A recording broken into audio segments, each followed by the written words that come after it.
सगळं ऐकायची इच्छा अशी आहे की तुम्ही एक गायक म्हणून मग तुमचा गारवा असतो ते यूट्यूबवर खाणं आणि गाणं असतो आता इतकं लोकप्रिय झालेलं आहे सगळीकडं. तुमच्या मनात असं होतं की या क्षेत्रामध्ये आपण एवढी भरारी घेऊ झेप घेऊ आणखी काय वेगळं होतं म्हणजे कशी सुरुवात केली तुम्ही?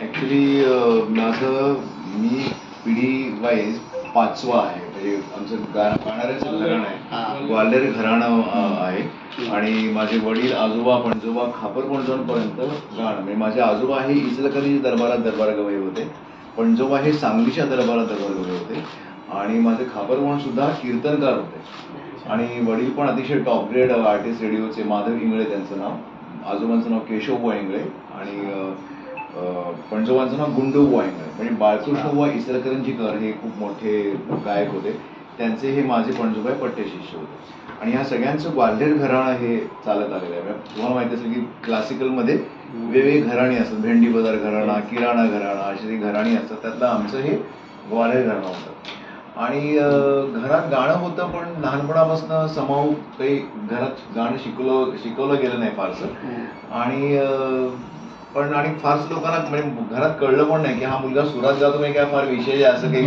वाटत नाही, कारण घरात गाणं उत्तम वडिलांचं असल्यामुळे आपला मुलगा सुरात गातो ह्याचं ज्यांच्याकडे गाणं नसतं त्यांना असं वाटतं की अरे काय किती सुंदर गावतोय आपला मुलगा, कारण त्यांना कधी माहिती नसतं. आमच्या घरात पिढीजात असल्यामुळे ते कोणाच्या लक्षात आलं नाही आणि वडिलांची अशी इच्छा होती की मी गाण्याचं करिअर करू नये, एक हॉबी म्हणून गाणं ठेवावं आणि कंपनी सेक्रेटरी CS काय तू वाटेल तेवढं शिक, मी तुला शिकवायला तयार आहे आणि त्या दृष्टीने माझी पण वाटचाल चालू होती. पण समाव मी BComला ॲडमिशन घेतली, मग CS कंपनी सेक्रेटरीचे 1 वर्षाचं सगळे परीक्षा दिली, MComचं 1 वर्ष दिलं. हे सगळं चालू असताना वेगवेगळ्या स्पर्धांमध्ये माझं भाग घेणं सुरू झालं, म्हणजे अजिबात काही न शिकता सुरू होतं. म्हणजे अगदी पहिल्यांदा मी स्पर्धेत भाग घेतला तो मला वाटतं वसंत देसाई संगीत प्रतिष्ठानतर्फे एक स्पर्धा व्हायची दादरला साने गुरुजी विद्यालयामध्ये आणि तेव्हा मी 10वीत असेन तेव्हा पहिल्यांदा स्पर्धेत भाग घेतला आणि मी 300 मुलांच्या पहिला होतो. म्हणजे वेगवेगळे हे हो झाल्या काय म्हणतात राऊंड्स वेगवेगळे असायचे. तर शेवटच्या ह्याच्यामध्ये जे 10 मुलं निवडून आले, पिनाज मसाणी मी आणि असं 10 जण होतो. तर तेव्हापासून माझी सुरुवात झाली होती, पण मी त्यावेळेला येऊ शकलो नाही पहिल्यामध्ये, पण 300 वेळा त्या आधी पहिला होतो शेवटच्या राऊंडपर्यंत आणि नंतर काही मला प्राईज मिळालं नाही. त्यावेळेला त्याचं कारण म्हणजे ती गंमत आहे सगळी, ती आपण नंतर बोलू. पण ते माझं कदाचित पहिलं आणि शेवटचं मी हारलेली स्पर्धा असेल. त्यानंतर मी कुठलीही स्पर्धा हारलो नाही आणि कधीही पहिलं बक्षीस सोडलं नाही आणि हे सगळं माझं कुठलंही गाण्याचं शिक्षण न होता होतं, कारण घरात रक्तात गाणं होतं माझं, त्यात काही फारसं कर्तृत्व होतं असं नाही. आणि मग 11वीत गेलो, 12वीपासून माझं नरसी कॉलेजमध्ये मी ॲडमिशन घेतली आणि ह्या सगळ्या स्पर्धांमध्ये भाग घ्यायला सुरुवात केली आणि जसं जसं स्पर्धांमध्ये मला बक्षीसं मिळत गेली, नुसतंच कॉलेजमध्ये नाही ते इंटर कॉलेज ओपन स्पर्धा असतील, ह्या अशा सगळ्यांमध्ये भाग घ्यायला सुरुवात झाल्यानंतर मला असं लक्षात आलं की अरे नाही, आपल्याला बऱ्यापैकी गाणं येतंय आणि आपण इतरांच्या पेक्षा कधी चांगलं बेटर गाऊ शकतोय असं एक फिलिंग यायला लागलं आणि मग वाटलं की नाही, आपण गाणं शिकायला पण पाहिजे आणि आपण हे गाण्यामध्येच करिअर पण करायला पाहिजे. आणि पण तरी सुद्धा वडील म्हणले की नाही, BCom झाल्याशिवाय काही नथिंग डुईंग. त्याच्यामुळे BCom झालो. मी म्हणलं की नाही, मला गाणं शिकायचं आहे. ते म्हणले की ठीक आहे, आता तू BCom हो. कंपनी सेक्रेटरी तर म्हटलं काय मला आता 1 वर्ष दिलंय, पण माझं काही मन लागत नाहीये ना, MCom मध्ये लागतंय, मी हे सगळं सोडून देणार आहे आणि मी सगळं सोडून दिला अभ्यास. आणि आता म्हणले ठीक आहे, आता BCom झाल्यास ना, आता तू कर, घरात काही गाणं शिक्षण होणार नाही, कारण घरात आपलं होत नाही शिक्षण तेवढं, कारण वडील पण खूप बिझी असायचे. ते म्हणले की आता मी तुला यशवंतभाऊ जोशांच्याकडे क्लासिकल गाणं शिकायला पाठवतो, कारण क्लासिकलचा पाया पक्का पाहिजे. पण BCom नंतर क्लासिकल शिकायला सुरुवात करणं म्हणजे क्लासिकल करिअर घेता येणार नाही, कारण क्लासिकल करिअर तेव्हाच घेताय तुम्ही वयाच्या 5व्या-6व्या वर्षी गाणं शिकायला सुरुवात करता, तेव्हा तुम्ही मोठेपणे जाऊन क्लासिकलचं करिअर करू शकता. त्याच्यामुळे मग आता काय करायचं, तर म्हटलं पाया म्हणून शिकायचं. पण मग आता काय मार्ग उरला मला, तर मला भयंकर म्हणजे किशोर कुमार व्हायचं होतं, फ्रँकली स्पीकिंग. मी तेव्हापासून लहानपणापासून म्हणजे 10वी-12वीत किंवा आमच्या वेळेला किशोरदांची गाणी सगळी भयंकर फेमस होत होती आणि माझं ते दैवत होतं किशोर कुमार. आणि तेच होतं, किशोरदा काही न शिकता गाऊ शकतं, तर आपण शिकून तर नक्कीच चांगला परफॉर्मर होऊ शकतो. अशामुळे मग शिकायला सुरुवात केली. पण मग क्लासिकल नाही करायचं, काय करायचं.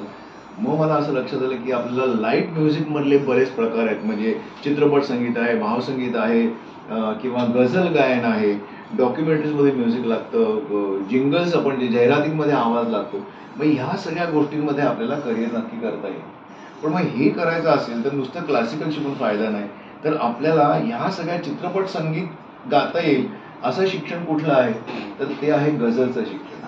कारण गझलमध्ये तुम्हाला शब्दांना पण तेवढंच महत्व असतं, भाव पण तेवढेच तुम्हाला. म्हणजे आता तुम्ही जर मेहदी हसन, गुलाम अली, जगजीत सिंगजी ह्या सगळ्यांच्या गझला ऐकल्यात आणि समजा एखादं क्लासिकल आलापी आणि ताना गाणं ऐकलं, त्याच्यामध्ये खूप फरक आहे.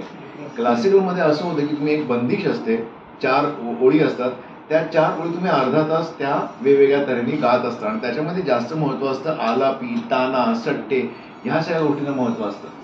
पण गझलमध्ये काय, मग त्याच्यामुळे तुम्ही थोडं फिलिंगनी कमी गायला तरी चालतं. म्हणजे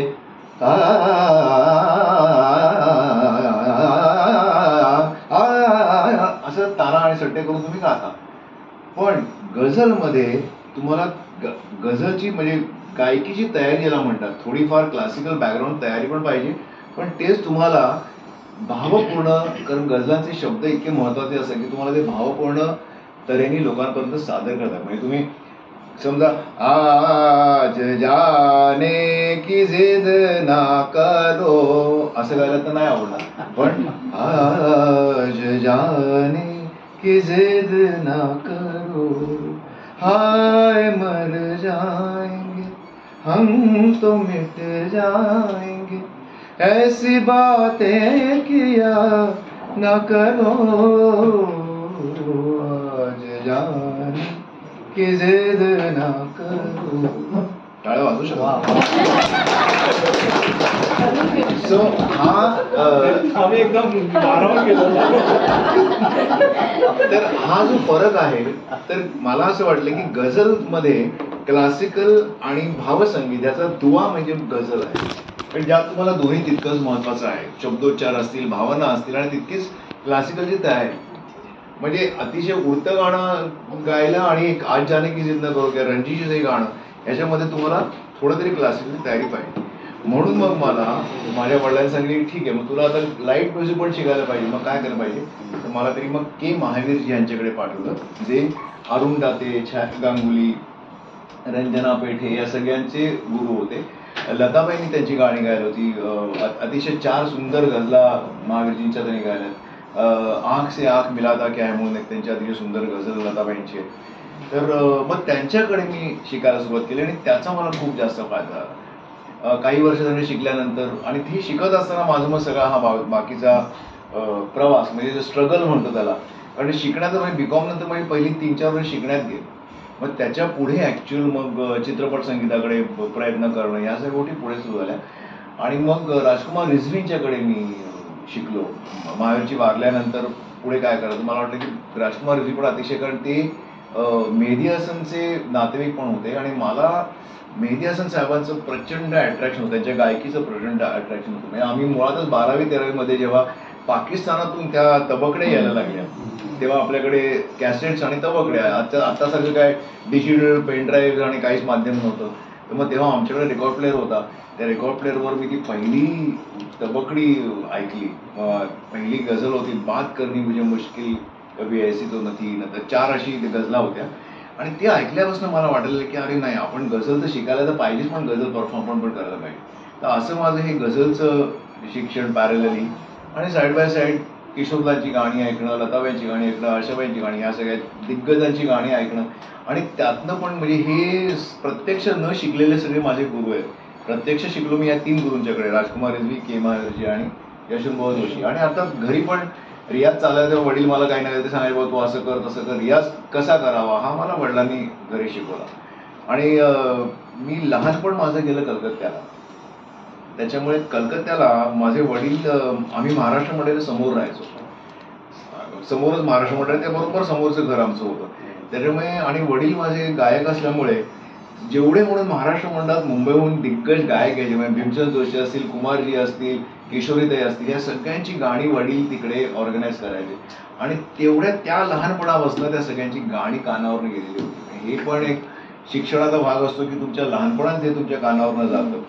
हे त्याचा तुम्हाला इनडायरेक्टली तुमच्या मनावर आणि तुमच्या गळ्यावर त्याचा परिणाम होत असतो.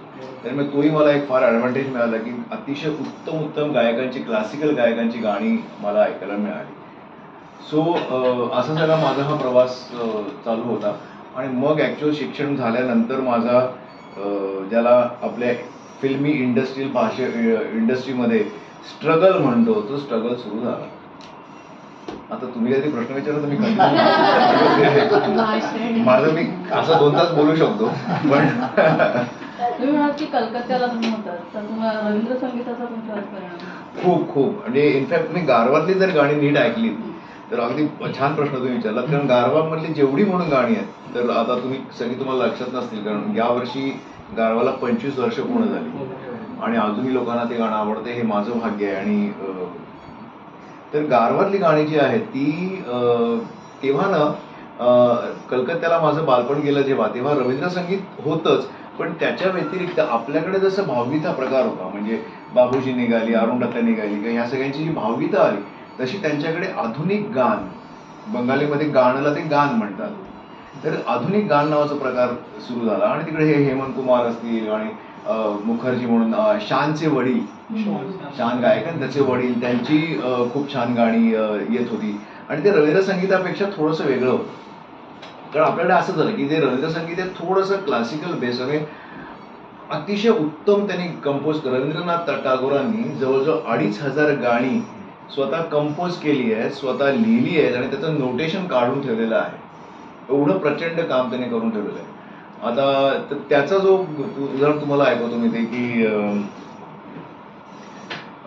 हमारे करो तुम्हारो बिना लोगो तुले उठिबे बाजी तोंत्री राजी, उठिबे बाजी तोंत्री राजी, मोहन अंगुले हमारे करो तुम्हारो बिना.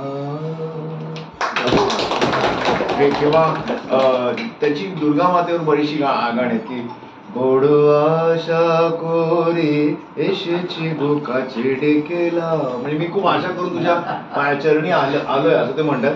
बड आशा कोरी यशची बुकाचे डेकेला, दीनहीने केहो चाहिने तुम्ही तारे राखिबे जानी गो. ते म्हणते आरामी जे किछु चाहिने চরণে তলে বসে থাকিব, আর আমি যে কিছু চাহিনে জননী বলে তুমি ডাকিব. मी मला दुसरं काही नको, तुझ्या चरणात माझी बसायचंय आणि जननी बोले तुला आई म्हणून हाक मारायचंय. शोधू ना डाकिले के हो, अशी सही गाणी होती. अर्थात ही गाणी तेव्हा मी शिकलो नाही, पण कलकत्त्याविषयी भयंकर लहानपण गेल्यामुळे मला त्या भाषेविषयी अट्रॅक्शन असल्यामुळे मुंबईत आल्यानंतर बांगला भाषा प्रचार समिती म्हणून इथे आहे त्यांची, आणि त्यांच्याकडनं गाणं शिकवायला काही शांतिनिकेतन मधले 6-6 वर्षाचे डिग्री कोर्स झालेली लोक, टीचर मुंबईत गाणं शिकवायला यायचे, म्हणजे अजूनही येत असतील. आणि एक सिन्हा म्हणून, देवव्रत सिन्हा म्हणून गृहस्थ होते, ते अंबरनाथहून त्यावेळेला खारला आम्हाला गाणं शिकवायला यायचे आणि त्यांना फी मिळायची 10 रुपये. मी 80s मधली गोष्ट सांगतोय, पण म्हणजे काय डेडिकेशन असेल बघा त्यांचं पण. आणि आम्ही पण त्या डेडिकेशननी खूप गाणी शिकलो आणि त्याच्यामुळे मला लहानपण गेल्या माझे उच्चार बंगाली चांगले आहेत. आणि ह्या सगळ्या गाण्यांचा तुम्ही बघितलं तर ही जी गाणी आहेत, गारवा असेल किंवा त्यातलं काय पुन्हा पावसालाच सांगायचे कुणाला किती थेंब वाटायचे, हे गाणं, किंवा गारवारा भरारा नभटी पूस, ह्या सगळ्यांवर त्या रवींद्र संगीताचा इफेक्ट आहे. किंवा माझ्या बऱ्याचशा चालींवर रवींद्र संगीत बघितलं तर मेलडी खूप होते. आणि माझं लहानपणा जेव्हा मी म्युझिक करायला सुरुवात केली तर माझं होतं की सोपं आणि साधं सोपं असावं आणि मेलडियस असावं हे. तर त्याच्यामुळे हा सगळ्यांवर तो रवींद्र संगीताचा हे आहेच. चहा घ्या, पाणी घेतो.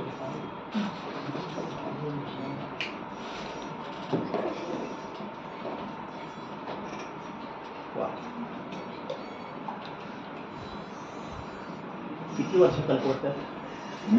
माझा जन्म झाला पेणचा. माझा आजोळ आहे देवांच्याकडे. देव जे पेणच्या गणपतीचं जे गाव आहे ते, आणि यशनदेव माझे मामा.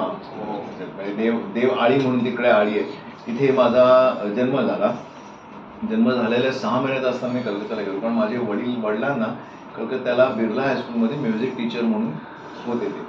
त्यांनी थोडेच महिने तिकडे जॉब केला आणि नंतर ते प्रायव्हेटली ट्युशन आणि सगळं करायला. पण त्याच्यामुळे मी 6 महिन्यापासून ते 4थी पर्यंत कलकत्त्यात होतो. म्हणजे बालपण अख्खं कलकत्त्यात गेलं. आणि मग पुढे काय झालं, आपल्याकडे कसं हे नॉन मराठी आणि मराठी स्पिरिट आणि मग त्याच्यावरनं भांड्या आणि हे सगळं जसं महाराष्ट्रात होतं, तसं कलकत्त्याला थोडं सुरू व्हायला लागलं की बेंगॉली नसलेल्या लोकांना. आणि तर मग आईवडिलांना भीती वाटायला लागली. बाबा मी रोज त्या हाताच्या रिक्षा ज्या असतात त्यांनी आम्ही एकटे शाळेत जायचो, आणि त्याच्यामुळे जरा भीती वाटली की काय, म्हणून आईवडिलांनी मला पुण्याला पाठवलं. माझी आजी त्यावेळेला, माझ्या आजोबा वारल्यामुळे आजी पुण्यात एकटी राहत होती, आणि म्हणून मग आजीला सोबत कोण होईल हे पण रिस्क नाही, म्हणून मग पुण्यामध्ये मॉडर्न हायस्कूलला 3 वर्ष 6वी 7वी 8वी असा 5वी 6वी 7वी 3 वर्ष मॉडर्न हायस्कूलला होतो.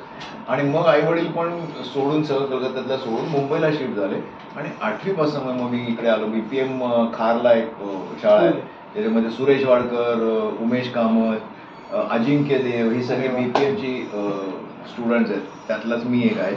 आणि मग माझं 11वी पर्यंत त्या BPM शाळेत शिक्षण झालं. त्याच्यानंतर नरसी मुंजी कॉलेजमध्ये NM कॉलेजला माझं शिक्षण झालं. तुमचे प्रश्न काही तयार नसतील तर मी कंटिन्युअस बोलू शकतो. माझं अख्खं बोलणं चालू राहू शकतं, पण तुमचे प्रश्न असतील तर बेटर आहे. मला विचारायचं होतं की रियाज करण्याची परफेक्ट वेळ कोणती? असं काही नाही, मी संध्याकाळी पण रियाज करतो, सकाळी. आयडियली सकाळी रियाज करावा, कारण तुमचा रात्रभर तुमच्या व्होकल कॉर्ड जो असतो तो त्याला विश्रांती मिळालेली असते, आणि त्याच्यामुळे तो पूर्णपणे फ्रेश असतो. एकदा दिवस सुरू झाला की त्याच्यावर तुम्ही अनेक अत्याचार करता, म्हणजे कंटिन्युअस बोलत असता, त्याच्यावर तुम्ही खात असता, पीत असता, तिखट गोड पदार्थ सगळे दिवसभर तुमचे खाल्ले जात असतात. तर सकाळी उठल्या तुम्ही फ्रेश असता, तर त्यावेळेला तुमचा व्होकल कॉर्ड ज्या चांगल्या कंडिशनमध्ये असतो त्याच्यामध्ये रियाज करावा. पण असं काही नाही आहे, म्हणजे मला संध्याकाळी पण मी बऱ्यापैकी मला वेळ मिळाला की संध्याकाळी पण रियाज करतो. हा ना, प्रत्येकाच्या प्रकृतीवर आणि त्याचं तब्येतीवर, त्याची कॉन्स्टिट्यूशन कशी आहे, त्याला कधी, कारण गाणं म्हणणं किंवा कुठली कला सादर करणं हा अतिशय मूडचा भाग आहे असं म्हणा हरकत नाही. तुमचं त्यावेळेला मूड कसा, आता उद्या सकाळी उठल्यानंतर मी खूप कंटाळलेलो असतो, माझा मूड चांगला नसला तर मी चांगला रियाज नाही करू शकणार, पण तोच मी संध्याकाळी. पण फिजिकली म्हणा तर फिजिकली तुमचं गळा हा सकाळी नेहमी फ्रेश असतो, मग तो सकाळी रियाज करावा. तुमचं घराणं गायकीचं होतं, परंतु तुम्हाला असं वाटलं नाही की नको, 4 पिढ्या नको, आता ते झालं मला आता वेगळं क्षेत्र निवडायचं, असं माझ्या वडिलांना वाटलं, पण मला नाही वाटलं. असा प्रॉब्लेम तो झाला तिकडे की वडिलांना वाटलं की नको बुवा, कारण बरोबर आहे की त्यांना पण ह्या करिअरमध्ये ना, कलेच्या क्षेत्रामध्ये इतकं आधांतरी आहे, अनसर्टन आहे की त्यांना वाटलं असेल की नको, कारण ते अतिशय उत्तमच गात, म्हणजे DV पलुसकरांसारखा त्यांचा आवाज होता, अतिशय निकोप. माझे युट्यूबवर मी वडिलांचं पण काही टाकलं, तुम्ही ऐका. अतिशय सुरसुरे गाणं होतं त्यांचं, पण त्या मानाने ज्या मानाने त्याला पॉप्युलरिटी मिळायला पाहिजे आणि कार्यक्रम मिळाला पाहिजे तर मिळाले नसतील, आणि त्याच्यामुळे त्यांना असं वाटेल की नाही, आपल्या मुलाने तरी करावं, गाणं नक्कीच करावं, घरात गाणं तर करावं, पण हाऊस म्हणून करावं. कारण शेवटी असं होतं की बघा, आता जे हाऊस म्हणून गाणं गातं त्याचं कौतुक जास्त होतं. अरे तो इंजिनियर आणि गातोय याचं कौतुक जास्त असतं, पण गायकाचं कौतुक कमी होतं. फुल फ्लेज गाणं गाणार असेल तर काय नाही, हा प्रोफेशनल गायक आहे, त्याला गाणं आलंच पाहिजे, पण असं नाही, त्याचं पण तेवढंच कौतुक झालं पाहिजे. आता ही असं त्यांची सायकोलॉजी असेल म्हणून त्यांना वाटलं असेल, पण मला कुठल्याही परिस्थितीत गायकच लागतो, आणि हे मला उशिरा कळलं म्हणा, कारण ऑब्व्हियसली लहानपणात आई वडिलांनाच कळायला लागतं की आपल्या मुलाला काय आवड आहे आणि आपल्याला त्याला कुठल्या क्षेत्रात घालावं. आणि सुदैवाने त्याच्यामुळे मी माझ्या मुलाला नाही सांगितलं की तू म्युझिकच करिअर कर किंवा डॉक्टरच हो किंवा काही हो. त्यांनी पण मास मीडिया, तो JVS मध्ये होता आणि त्याने आर्ट्स घेऊन मास मीडिया केलं, 5 वर्ष डिग्री कोर्स घेतला, आणि त्याच्यानंतर तो म्हणाला मला, आता मी त्याला लहानपणाचं पियानो, एकीकडे तो त्याला गात नाही, तो म्हणजे गातो पण एवढं त्याला आवड नाही गाण्याची, म्हणजे प्रोफेशन घेण्यात की आवड नसेल, त्याच्यामुळे तो म्हणा नाही मला पियानो वाजवायचं. आणि ग्रॅज्युएट झाल्यानंतर म्हणायला लागला मला की नाही, मला आता गाण्यामध्येच म्युझिक मध्येच झालं. तर मग मी म्हटलं की ठीक आहे, पण गाण्यामध्ये नाही करायचं, पियानो आणि म्युझिशियन म्हणून करायचं. मग त्याला म्हटलं ठीक आहे. मग मी त्याला अमेरिकेला पाठवलं, 1 वर्ष एलेला तो होता तिथे. बॅकग्राऊंड स्कोअर हे त्याचं स्पेशलायझेशन आहे आणि आता तोही एक उत्तम वादक. आणि हे सगळे तुम्ही वेबसिरीज बघता, त्याचं बॅकग्राऊंड स्कोअर जे आहे, बॅकग्राऊंड म्युझिक ज्याला म्हणतो, त्याच्यामुळे त्याचं स्पेशलायझेशन आहे आणि त्याच्यामुळे तो आता करिअर करतोय. कोणत्या वेबसिरीज? आता त्याची एक नंदादेवी म्हणून वेबसिरीज येईल. नंतर आता सायलेन्स नावाची फिल्म, आता मनोज बाजपेयी सेकंड पार्ट 2 आलाय, त्याचं म्युझिक त्यांनी केलंय. असं त्याचं आता चालू आहे वेगवेगळ्या. आता वेबसिरीजला खूप चांगला स्कोप आहे आणि म्युझिकला पण खूप चांगला स्कोप आहे. तर असं आहे. तुम्ही मगाशी स्ट्रगल बद्दल बोलत होता, तर स्ट्रगलच्या नंतर गारवा तयार झाला की स्ट्रगल मधूनच गारवा तयार झाला? हो, गारवा तयार होण्याकरता खूप स्ट्रगल करायला लागलं. सिम्पल आहे. काय झालं, हे सगळं मी जेव्हा सांगितलं की शिक्षण माझं झालं आणि या सगळ्या गोष्टी झाल्या आणि त्याच्यानंतर तो काळ होता साधारणपणे 80s आणि 90sच्या मधला काळ. आणि त्यावेळेला मराठी चित्रपट संगीत अतिशय, म्हणजे असं बोलू नये पण फार साधारण होतं. तुम्हाला कारण काय, लक्ष्मीकांत बेर्डे, लक्षा असेल, अशोक सराफ असतील, ही सगळी कॉमेडीची त्याला खूप मोठा ट्रेंड होता. आणि त्याला जी गाणी होती ती फार अशी खूप मेलोडियस गाणी येत नव्हती, तर कॉमेडीला साधेची गाणी, म्हणजे काय, मीच गायले त्यातली खूपची गाणी.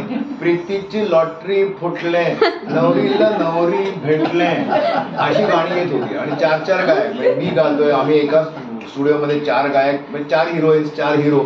मग काय, सुरेश गात आहे, सुदेश भोसले, त्याच्याबरोबर मी उभा आहे, मग विनय मांडके उभा आहे आणि आम्ही 8 जण मिळून असं एक गाणं म्हणतोय, 5 मिनिटाचं गाणं म्हणतोय. अशी ती गाणी त्यावेळेला येत होती. त्याच्यामुळे ते जे चित्रपटमध्ये, मराठी चित्रपटात किंवा हिंदी चित्रपटात गाण्याचं जे स्ट्रगल होतं, पण हिंदीमध्ये पण काय परिस्थिती फार वेगळी नव्हती. आणि तो जो आधीचा जो काळ होता, छान सगळे किशोरदाचा आणि हा सगळा, तो जाऊन थोडंसं वेगळा काळ, म्हणजे डिस्को आणि ही सगळी गाणी त्याला सुरुवात होती. पण त्यामुळे मराठीमध्ये माझं काही फार घडलं नाही. म्हणजे मला पहिला ब्रेक जो मिळाला तो 85 साली आशाबाईं बरोबर पहिला, कमलाकर तोरड्यांनी मला पहिला ब्रेक दिला.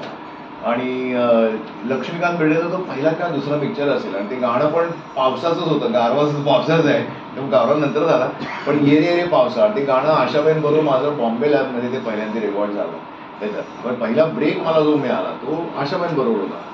पण तो ब्रेक मिळून देखील ते पण गाणं होतं, ये रे पावसा तुला देतो पैसा, पावसाला मोठा, असं ते गाणं होतं. तर त्याच्यामुळे ते काय फार गाणं खूप असं सुपर डुपर हिट होण्याचं चान्सेस फार कमी होते. पण एक मात्र झालं की मला आशाबाईंच्या बरोबर शेजारी उभं राहून गायला मिळालं आणि तो काही अनुभव जो होता तो फार वेगळा अनुभव होता असा.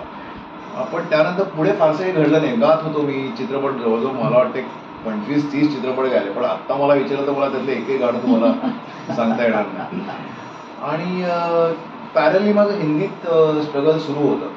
आता ते स्ट्रगल ना आत्ताच्या इतकं सोपं नव्हतं. आता इतकं सगळं तुम्ही माध्यम आहे, तुम्ही एकदा इन्स्टावर टाकलं की तुम्ही एका रात्रीत तुम्ही प्रचंड फेमस होतो. तेव्हा हे सगळं काहीच नव्हतं, सोशल मीडिया नाही फारसा. मग काय तर ते संगीतकारांच्या दारामध्ये जाऊन उभं, त्यांच्या म्युझिक रूम ज्याला म्हणे, त्याच्या म्युझिक रूममध्ये 2-2 तास 3-3 तास बसायचं. मग सगळे प्रोड्युसर चाललेत, आज त्यांना भेटायला चाललेत, हे सगळं हे मी आता सगळ्यातनं गेलो. एका सर्टन वेळात असं स्ट्रगल केल्यानंतर मला लक्षात आलं की हे आपलं काम नाही. मराठी मनुष्य हा मुळातच जरा स्वाभिमानी जास्त असतो आणि तुम्ही 4 तास बसताय, 5 तास बसताय, म्हणजे अपॉइंटमेंट घेऊन गेल्यानंतर पण तुम्हाला एवढं बसायला लागत असेल तर ते काही मला वाटलं की हे आपलं काही कप ऑफ टी नाही. म्हणजे भले आता ते it's a part of that game. तुम्ही एकदा ह्या करिअर घ्यायचं ठरवत की आहे, पण मी ठरवलं की नाही, आता आपण एका ह्याच्यापेक्षा जास्त आपण नाही प्रयत्न करू शकत. आणि मी थांबलो तो प्रयत्न करायचा. आणि मग काय करायचं तर त्यावेळेला अरुण दाते, हा अरुण दात्यांचा मुलगा, तो आणि सौमित्र किशोरकर हे दोघं चेतना कॉलेजमध्ये होते इथल्याच जवळच्या, आणि मी नरसिंहमंजी कॉलेजमध्ये होतो. आणि आमच्या नरसिंहमंजी कॉलेजमध्ये अख्ख्या कॉलेजमध्ये फक्त हार्डली 100 ते 200 मराठी मुलं आणि बाकी सगळी गुजराती मुलं, नॉन मराठी मुलं. आणि नाटकात इंटर कॉलेज नाटकात त्याला उन्मेष, अंतरंग असे वेगवेगळ्या स्पर्धा असायच्या. तर त्या मराठी नाटकात भाग घ्यायला मुलंच नाहीत आणि माझा आवाज वगैरे असं खणखणीत वगैरे. तर मला पकडलं, अरे चल तू नाटकात काम कर. म्हटलं मला काही नाटकात नाही नाही तुझा आवाज छान आहे, तू ये आपण करू. आणि म्हणून मी त्या नाटकामध्ये एका भाग घ्यायला सुरुवात केली. 3-4 वर्ष नाटकात कामं करत होते आणि एका वर्षी कैलासवासी पार्ले नावाचं एक अनिल बांदोडेकरनं नाटक केलं होतं, त्या वर्षीच्या सगळ्या स्पर्धा आम्ही पहिलं प्राईज मारलं. आणि त्या स्पर्धेमध्ये मी एक आपल्या त्या नाटकामध्ये कैलास पार्लेमध्ये माझी एंट्री होती. ती मी गाणं म्हणायचो. मानसीचा चित्र काढतो तुझे निरंतर चित्र काढतो हे गाणं मी म्हणायचो. आणि बाकी मग नाटकाचा भाग होता, तर मी म्युझिकल नाटक होत होतं वारते. आणि बाकी ऍक्टिंगच्या नावाने माझं काय फारसं बोंबच होती, पण ते गाण्यामुळे लोकांना ती आवडायचं ते नाटक. आणि ते नाटकात पहिलं प्राईज मिळायचं आम्हाला दरवर्षी. तर असंच एका नाटकामध्ये हे नाटक चालू असताना, नाटक संपल्यानंतर मागे 2 मुलं आली आणि म्हणले की तू फार छान गातोस, तू आमचा मित्र होशील का? तर मी चेता कॉलेजमधनं आहे. म्हटलं कोण? मी किशोर कदम आणि मी अतुल दाते. अशी आमची ती पहिली भेट झाली, पहिली ओळख झाली. आणि त्याच्यानंतर मग तो खारदांड्याला, ते किशोर खारदांड्याला राहायचा. अतुल दात्यांचं पण गोल्ड मिसमध्ये काटर रोडला राहायचे ते. आणि मग असं आमचं रोज एकमेकांच्याकडे इतकं जवळ राहत होतं की रोज एकमेकांच्याकडे येणं, संध्याकाळी बसणं. म्हणजे आमच्याकडे मग अड्डा जमायला सुरुवात झाली. कधी आम्ही दात्यांच्याकडे जायचो, कधी रोज असायचं. अतुल फोन करता, अरे ते मायकल जॅक्सनचा व्हिडिओ, तेव्हा VHS होत्या. अरे मायकल जॅक्सनचा थ्रिलर नवीन गाणं आलंय, तू आत्ताच्या आत्ता ताबडतोब ये, अमेरिकेहून ती VHS आली आणि ये. तर आमची खूप छान मैत्री जमली आणि आम्ही सतत असं. आणि अचानक एक दिवस सौमित्र, म्हणजे तेव्हा तो किशोर कदम, सौमित्र नाव त्यांनी घेतलं नसावं, त्या आला किशोर कदम असं नाव होतं. तो आला किशोर घरी आणि म्हणला की अरे मी एक कविता लिहिली बघ. तर कविताने गाणं लिहिलंय. म्हणलं बघू. मी आपला काहीतरी गजला पेटीवर म्हणत संध्याकाळी बसायचो. आणि मग तो म्हणला बघ. मी म्हटलं बघू. दिस नकळत जाई सांज रेंगाळून राही, क्षण एकही न ज्याला तुझी आठवण नाही. म्हणजे छान आहे, ते चांगलं वाटतंय आणि वृत्तात आहे. तोपर्यंत माझं काय असं संगीतकार वगैरे व्हायचं काही हे नव्हतं. माझं स्वप्न फक्त किशोर कुमार व्हायचं. त्याच्यामुळे मी म्हटलं की आता तू चाल लावतोस का तू?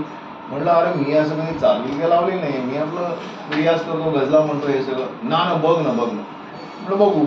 आणि मी हरवून घेतली आणि लिटरली वाचत चाल लागली. म्हणजे दिस नकळत जाई सांज रेंगाळून राही, क्षण एकही न ज्याला तुझी आठवण नाही. दिस नकळत जाई, दिस नकळत जाई, अशी ती चाल लागली. आणि दुसऱ्या दिवशी आम्ही सगळे अतुलकडे चाल ऐकवायला. अतुलचं म्हणतो अतुल ऐकूया. अतुलने ती चाल छोटा जो कॅसेट रेकॉर्ड त्यावर रेकॉर्ड केली. झालं आणि आम्ही परत आपले गप्पा मारून घेऊन घरी आलो. तिसऱ्या दिवशी सकाळी, तेव्हा लँडलाईन होते, मोबाईल वगैरे काही नव्हता. घरी फोन आला. अरे मी आरू काका बोलतोय. आरू काका म्हणायचे. म्हटलं काय? अरे नाही तुझी चाल ऐकली, मला अतुलने चाल ऐकवली आणि ती खूप छान झाली. मी एक अल्बम रेकॉर्ड करतोय, त्यात तुझं गाणं गाऊ का? क्या बात आहे. मी पुष्पून का म्हटलं नाही कशाला. तर ती तुझी 2 गाणी रेकॉर्ड करू म्हणून. मग त्यावेळेला ते पहिल्यांदा मी संगीतकार झालो अरुण दात्यांमुळे. म्हणजे ह्या असं अचानक ते गाणं आलं, ते त्यांना आवडलं आणि मग त्यांनी कॅसेट केली. त्याच्यामध्ये माझी फक्त 2 गाणी होती. अनिल मोल्यांची 2 गाणी, अरुण पोडवालांची 2 गाणी, दीपक पाटेकर त्याची 2 गाणी. आणि त्या दीपक पाटेकरनी जी चाल लावली त्याचं त्या अल्बमला नाव होतं रंग संध्याकाळचे म्हणून. अशी 8 गाण्यांचा त्यांनी अल्बम केला. त्यांना एवढी आवडली की ते म्हणले की आता आपण तुझी अख्खी 8 गाण्यांची एक अल्बम करूया, त्याचं नाव दिस नकळत जाई. म्हणून मग मी कविता कृष्णमूर्ती आणि अरुण दाते यांनी गायलेली 8 गाणी अशी ती कॅसेट आली. आणि ती दुर्दैवाने ती विश्वनाथाची कंपनी होती, ती बंद पडली. म्हणजे तो अल्बम खूप गाजायच्या आतच तो फार काही लोकांच्या पुढे आलाच नाही. तर ती गाणी म्हणजे आली म्हणजे पण खूप नाही. आता ते कविता कृष्णमूर्तींनी म्हटलेलं कधी सांज वेळी, जे मी नंतर सांजगारामध्ये गायलं, ते मूळ गाणं त्या अल्बममध्ये होतं. आणि ते गाणं अतिशय लोकांना आजही तुम्ही सारेगममध्ये कुठल्या स्पर्धांमध्ये ते गाणं हमखास म्हटलं जातं, हे जे गाणं आहे. तर अशा तऱ्हेने मला मग संगीतकार म्हणून म्हणजे गायक संगीतकार ही पदवी जी लागली ती त्यानंतर मग सुरू झालं. आणि मग मी चाल लावायला सुरुवात केली. मग सौमित्र वेगवेगळी गाणी आणायचा आणि आम्ही चाल लावायचो. हे सगळं चालू असताना करिअरमध्ये काही फारसं घडत नव्हतं. आणि मग अचानक एक दिवस मिड डेमध्ये एक जाहिरात आली की गझलची स्पर्धा आहे, ऑल ओव्हर इंडिया गझल कॉम्पिटिशन आहे. ही गोष्ट आहे 92-93 सालाची. की मधल्या काळात आमचं लग्न पण झालं होतं, म्हणजे 89 मध्ये. ते आपण रेफरन्स लग्न झाल्यानंतरची गोष्ट आहे. आणि म्हणजे आमचं स्ट्रगल चालू होतं. आणि आमच्या मातोश्रींनी मग बघायला सुरुवात केली मुलगी त्याच्यात. तर म्हटलं आपलं काही करिअर धड नाही, कोण लग्न कोण करणार माझ्याशी. तेव्हा आम्ही एका आईने माझ्या त्या पुण्याच्या एका मासिकामध्ये जाहिरात दिली होती मग की असं असं गाण्याचं करिअर करतोय आणि असं त्याला हे हवं आहे. आणि त्याच मासिकात हिची जाहिरात होती की मला गाणाराच मुलगा हवा. असा तो योगायोग झाला. आणि त्याच्यामुळे मी स्ट्रगलर असून देखील मी तिला म्हणलो होतं की बाबा तुला मदत करायला लागेल मला, म्हणजे मी जोपर्यंत फायनान्शियल सेटल होत नाही तोपर्यंत डेफिनेट. तर ती तेव्हा गडकर यांच्या अंडर लोकसत्तेमध्ये होती, म्हणूनच यांची दोघांची ओळख आहे आणि म्हणूनच ती आज इकडे आली. सो पत्रकार होती ती. असं म्हणजे तेव्हा मला असं काही म्हणजे नव्हतं ना की पत्रकार आहे तर खूप फायदा होईल म्हणजे असं इतर लोक माझे म्हणले मित्र वगैरे, पण त्या हेतूने काही माझा हे नव्हतं. पण त्याच्यामुळे मग हा प्रवास आमचा दोघांचा सुरू होता. आणि त्यावेळेला 92-93 साली एक जाहिरात आली आणि त्या काळात त्या स्पर्धेचं बक्षीस होतं 1 लाख रुपये. तर त्याच्यामध्ये 900 जण. सुरुवात होती की कॅसेट पाठवा तुम्ही, पहिल्या 3 राऊंड होते. पहिली कॅसेट पाठवा, त्यात सिलेक्ट झाला तर सेकंड राऊंड त्या सिटीमध्ये होईल. म्हणजे 5 सेंटर्स होती, कलकत्ता, दिल्ली, चेन्नई, तेव्हा मद्रास होतं ते, मद्रास, बेंगलोर आणि मुंबई, असे 5 सेंटर्समध्ये तुम्ही ती स्पर्धा होणार. कॅसेटमध्ये सिलेक्ट झालो मी. मग मुंबईत माझी प्रेसिडेंट हॉटेलमध्ये लाईव्ह गाणं म्हटलं गेलं. आणि प्रत्येक सेंटरमध्ये 3-3 मुलं निवडली गेली. अशी 15 मुलं कलकत्त्याला ताज बेंगॉलमध्ये फायनल्स होते त्याच्यात. आणि मी त्या ताज बेंगॉलपर्यंत पोहोचलो. आणि आता तेव्हा पण मला आम्ही दोघंही म्हणजे ही जॉब करत होती, मी तर काहीच करत नव्हतो. आमच्या अकाउंटमध्ये लिटरली काय 4-5 रुपये असतील त्यावेळेला 93 मध्ये. आणि मी म्हटलं की 1 लाख रुपयाचा प्रश्न आहे तर आपण जायला तर पाहिजे. आणि माझं नेहमी असं होतं की स्पर्धेमध्ये भाग घ्यायचा. ते हे असंच नेहमी आपण सांगतो ना आपल्या मुलांना, अरे काय नाही खिलाडू वृत्तीने स्पर्धेत भाग घ्यायचा, जिंकणं न जिंकणं वगैरे काय विचार. तर मी तसा कधी विचार नाही केला. मी स्पर्धेत नेहमी भाग घ्यायचो की मला जिंकायचं आहे आणि म्हणूनच मला स्पर्धेत भाग घ्यायचा. असं माझं शाळेपासून कॉलेजपासून होतं. समोर का माहिती नाही माझं होतं की नाही मला जिंकायचं नसेल तर मला स्पर्धेत भाग घ्यायचा नाही. खिलाडू वृत्ती वगैरे माझ्याकडे नव्हतं. तर म्हणून म्हटलं की मला जिंकायचं जर आहे तर म्हटलं की हे सगळी गंमत म्हणून तुम्हाला सांगतो या गमती कसं आपण मी स्पर्धा घेताना प्रोफेशनली कसा विचार करायचो याचं एक तुम्हाला उदाहरण म्हणून सांगतोय.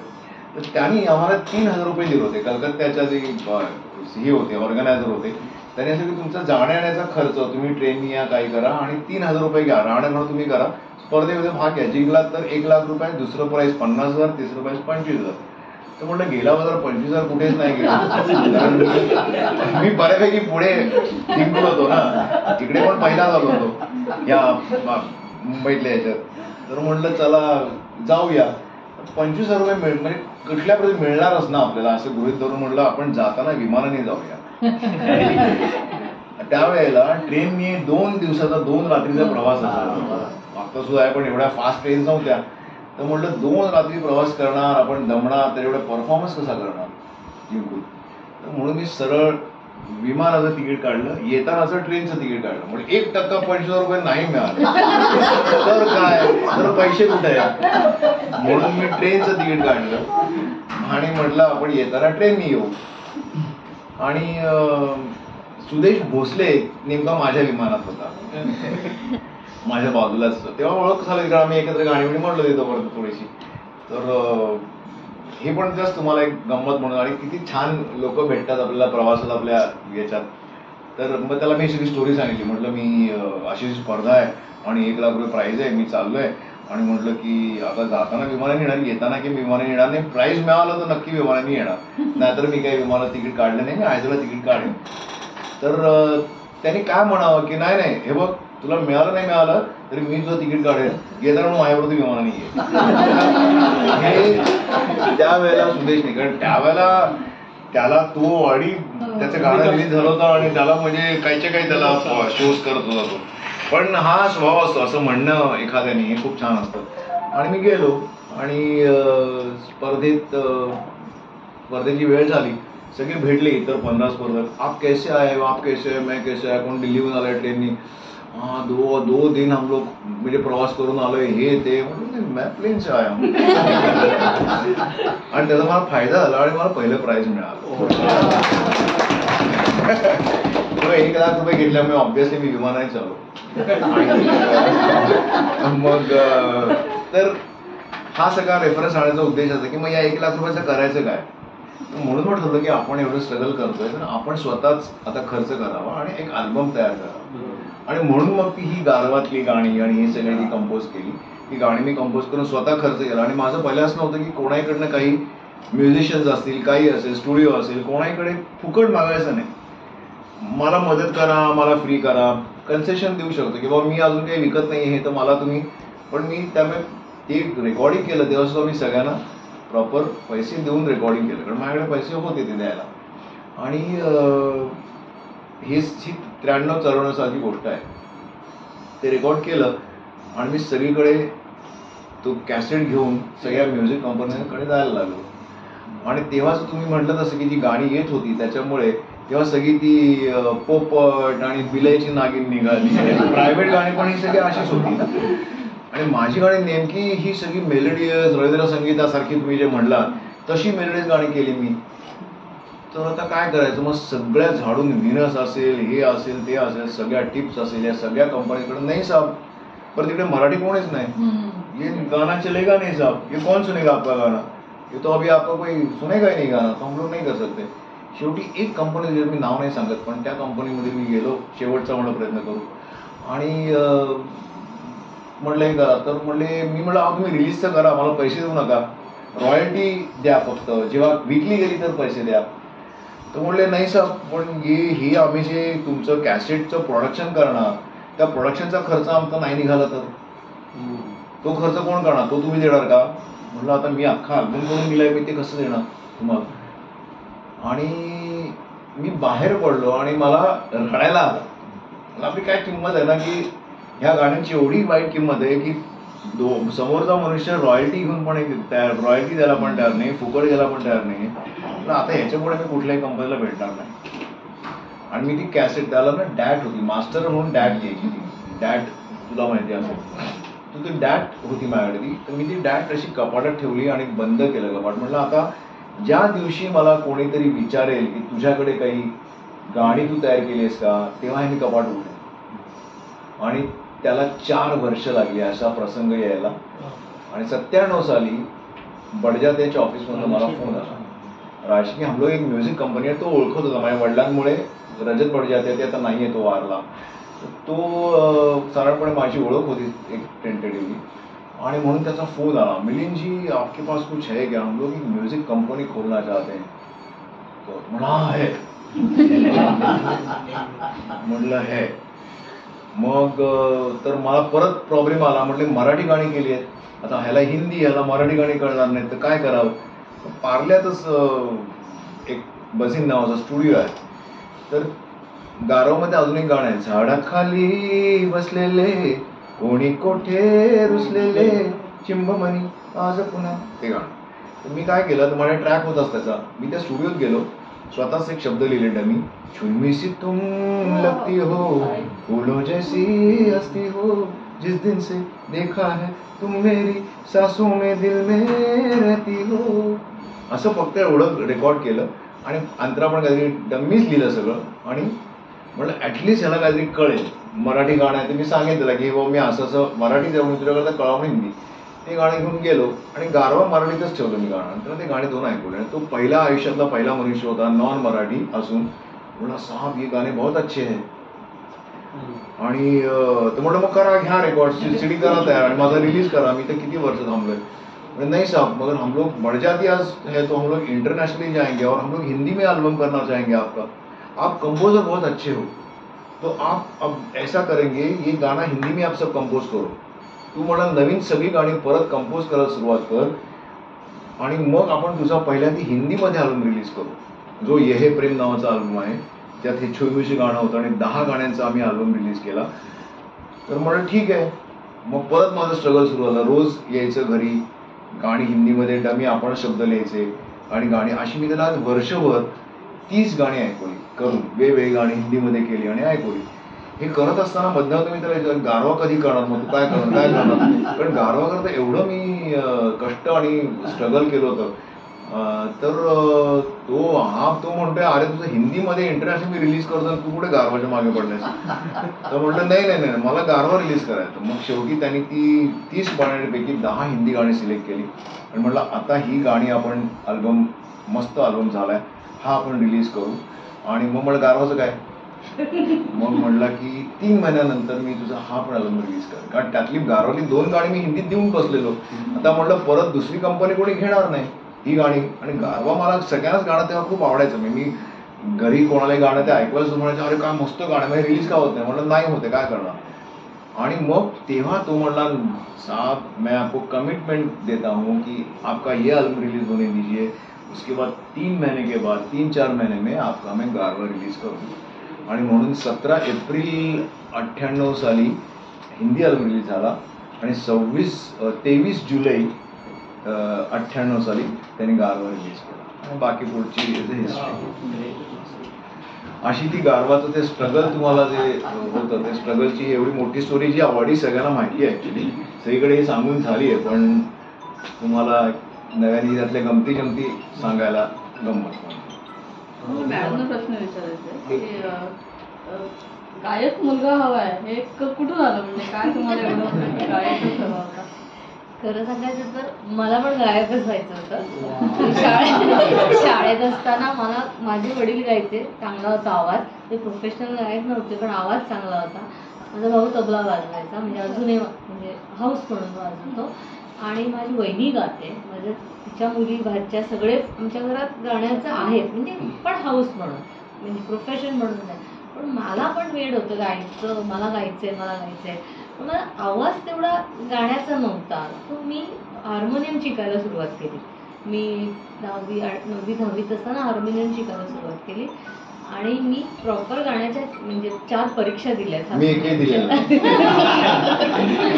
मी प्रॉपर परीक्षा दिल्या हार्मोनियमच्या गांधर्व महाविद्यालयाच्या, मिरजेचं जे आहे ते.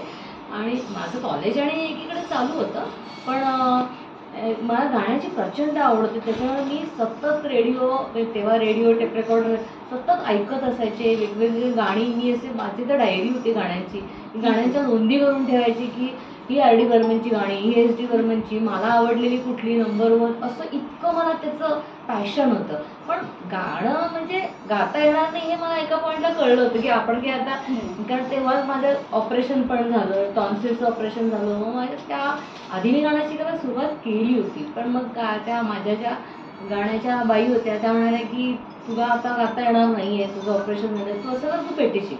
म्हणून त्यांनी मला हार्मोनियम सुरुवात केली. आणि मग त्याच्यातून पुढे मग कॉलेज, मग जर्नलिझम, ह्या सगळ्यामध्ये माझं गाणं वाजलं पडलं होतं, म्हणजे शिकणं किंवा असं.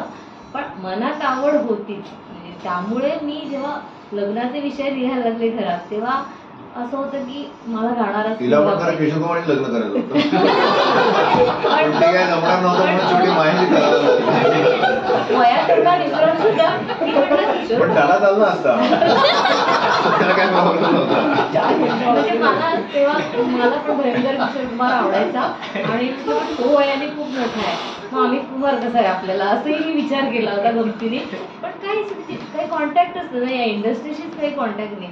आणि मग मी म्हणजे घरात लग्नाचे विषय लिहायला लागले तेव्हा मी सांगितलं की मला शक्यतो गाणाराच मुलगा हवा आहे किंवा काहीतरी म्युझिकमधलं पाहिजे असं. मला घरून खूप हे होतं की कसा निभावं लागेल नंतर, म्हणजे गाण्याच्यावरती प्रोफेशनवरती नंतर म्हणजे कसा तुम्ही संसार करणार पुढे. तर मी म्हटलं का मी आहे ना, पण मी नोकरी करेन, म्हणजे हे माझं फिक्स होतं की मी नोकरी करेन, मी मिळवेन आणि त्याने गायचं, हे माझं आधीपासूनच फिक्स होतं. मी मिळेल आणि घरी मला गाणं ऐकवायचं नाही म्हणून मी चालेल. म्हणजे माझं एक तेव्हा माझी ना ते कुठलं फेमिना का काहीतरी मॅगझिन होतं, तेव्हा माझी त्याच्यात एक मुलाखत आली होती. म्हणजे असे त्यांनी लेडी जर्नलिस्टच्या मुलाखत, तेव्हा मी लोकसत्तामध्ये होते. तर त्याच्यात तेव्हा त्यांनी मला प्रश्न विचारलेला की म्हणजे कसं आहे तुमचं सगळं. तर मी त्यांना एक वाक्य असं म्हटलेलं की I earn bread and he earns butter.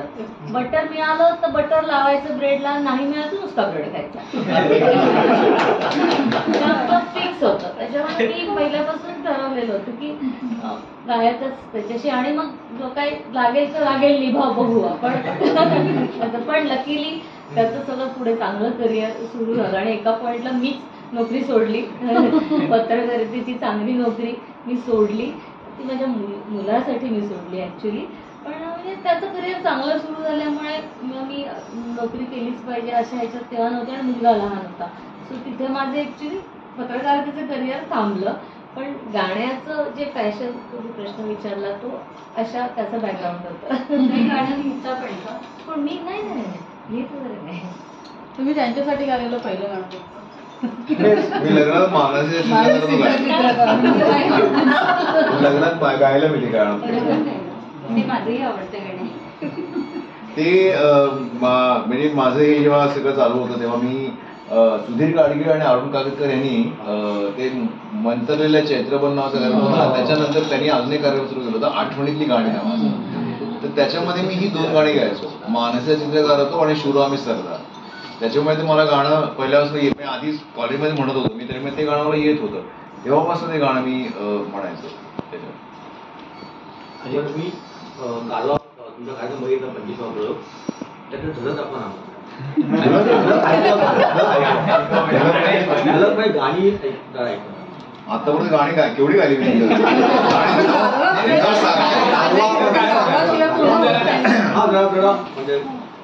Okay.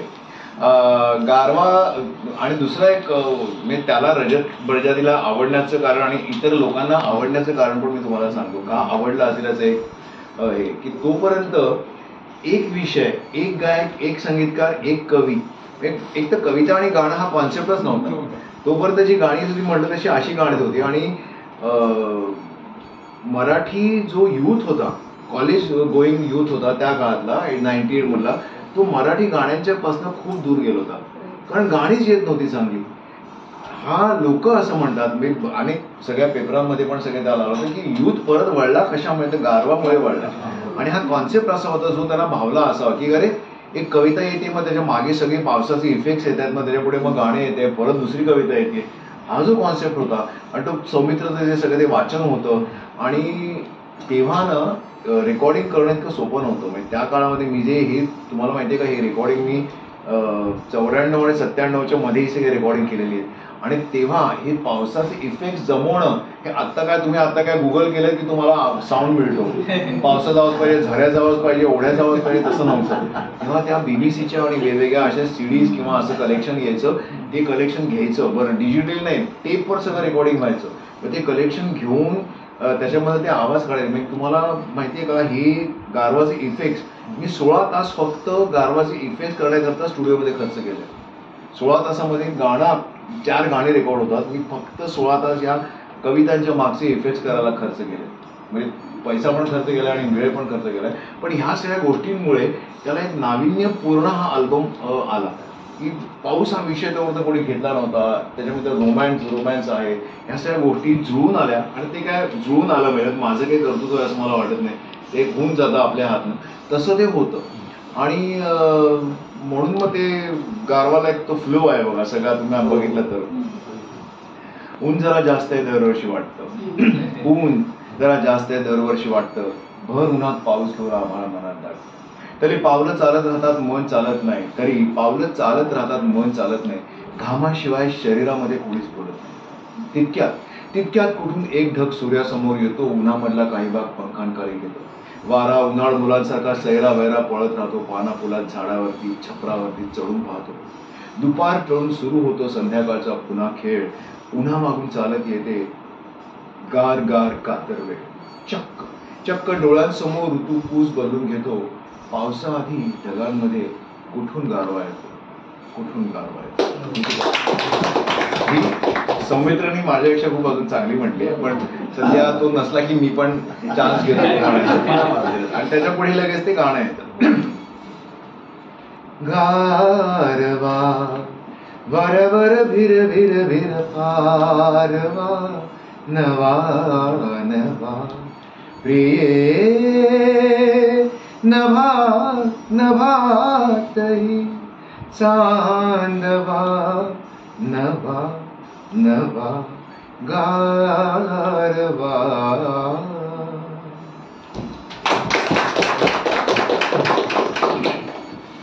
अशी ती सलग गाणी येतात. हो खूप गाणी केली ना. तर मी एक हिंदी सिनेमा तेव्हा डॉटर नावाचा मेधा मेंद्रेचा एक पिक्चर केला. गोजिरी नावाचा तिचाच एक सिनेमा केला डॉटर मध्ये, पण तो हिंदीमध्ये लिहित नाही, त्याने फक्त माझ्याकरता हिंदीत लिहिलं. पण बाकी सांज गरवा केला आम्ही त्यानंतर, ते पण सौमित्राची सगळी. त्यात सौमित्र आणि प्रसाद कुलकर्णी या दोघांची गाणी होती. सचिन खेडेकरनी कविता वाचल्या त्यातल्या. आणि रसिया नावाचा अल्बम केला आम्ही. त्याच्यानंतर हे प्रेम जो केला त्याने हिंदी रसिया नावाचा अल्बम केला.